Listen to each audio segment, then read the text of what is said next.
बेचारा 5 नमाजें पढ़ाता है, सारे दिन की बच्चों को अलिफ बा ता सा पढ़ाता है, वो बेचारा सारी जिंदगी पीर बन ही नहीं सकता। पीर उसने ही बनना है जिसने 1.5-2 महीने गुसल नहीं करना, उसी ने बनना है जिसने कुछ 4-5 किलो लोहा उठा लेना है। कोई म्यार बनाओ। शेखुल हदीस ऐसे हैं जिनको मैं जानता हूं, बेचारों की बेटियों की शादियां नहीं हो सकी, पैसे कोई नहीं, और तुमने गवैये और नाथ खां अमीर कर दिए, जो जाके गवैयों के पास सोर सीधी करके तपला सरंगी पे वो तुमने अमीर कर दिए, करोड़पति कर दिए। वो जाली पीर जो दुआ तक नहीं जिसे मांगनी आती, वो खरबपति है। और मस्जिद का इमाम बेचारा रो रहा है कि चलो कहीं से पैसे आ जाए तो मैं भी बच्ची की कहीं निस्बत कर दूं। मेरे अपने शहर की बात है, एक बड़ा कीमती बच्चा जामिया निजामी में पढ़ता था, उसके वालिद साहब आलिम थे, और बच्चा मेरे साथ बड़ी मोहब्बत थी। छोड़ छाड़ के वो बच्चा कहने लगा मैं साउथ कोरिया जा रहा हूं, मैंने नहीं पढ़ना।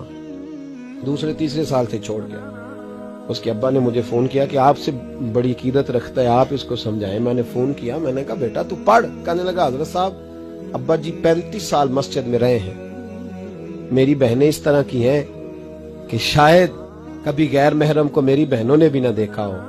तीनों की तीनों कुरान की हाफिज़ां, फाजिल अरबी अदीब अरबी किया, सारा दिन कुरान पढ़ती हैं।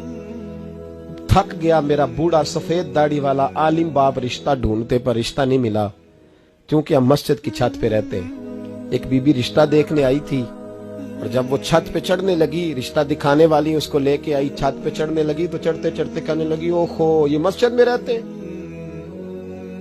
मेरा बेटा ससुराल आएगा तो दोस्तों कहां बिठाएगा, मैंने नहीं करना रिश्ता।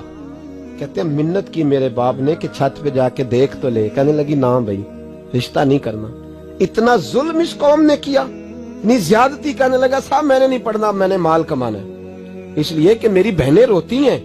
खुदा का खौफ करो, एक नात से भी गुजारा हो जाता है, मेहरबानी करो। और नात के लिए शोर की जरूरत नहीं होती, इश्क की जरूरत होती है। बस कर दो, बड़ा हो गया। मदारस के बच्चों को वो रोटी खाने को मिलती है जो मैं और आप खाएं तो बीमार हो जाएं, बीमार हो जाएं, जो मदारस के बच्चों को रोटी खाने को मिलती है।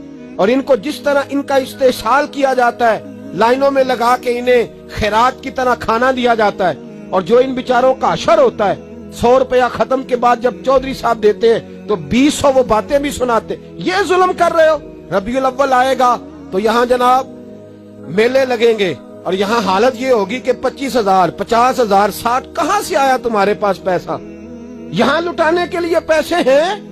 और मस्जिद का इमाम मिन्नत करे 6 साल के बाद भी कि 2,000 बढ़ा दो, तो कहते कारी साहब इतने पैसे नहीं जमा होते। ये पैसा कहां से आता है? खुदा का वास्ता, ये भी मेरे आला हजरत का पैगाम है, इसको भी सुनो। आला हजरत से जब कहा गया ना, हमारे तो अल्लाह खैर करे नाथ खां और मैं वो कोई पैसे फेंकने आते हैं महफिल में तो मना करता हूँ। क्यों? इसलिए कि जब दथियों वाले पैसे लेके आते हैं ना मस्जिदों में और महफिलों में, तो फ्रंट सीटें फिर दथियों वालों के हाथों में होती है। गरीब महफिल मिलाद में भी छुप के बैठता है पीछे, और नाथ खां भी याद कर लेता है कि ज्यादा नोट किसने पकड़े हुए, ज्यादा नोट किसके हाथ में। वो फिर कहता है हाजी साहब है शेर तुहाडी नजर जे। मैं क्या बदबख्ता, नबी पाक दे नाम दा शेर भी बंदे दी नजर हो सकता है, जिसमें हुजूर की तारीफ हो रही हो, बंदे की नजर किस तरह होगी? शर्म करो, डरो अल्लाह ताला। सिर्फ दौलत की खातर ये भी फिक्र रजा है, करूं मद है अहले दुवल रजा, मैं करूं मद है अहले दुवल रजा, पड़े इस बला में मेरी बला, मैं गदा हूं अपने करीब।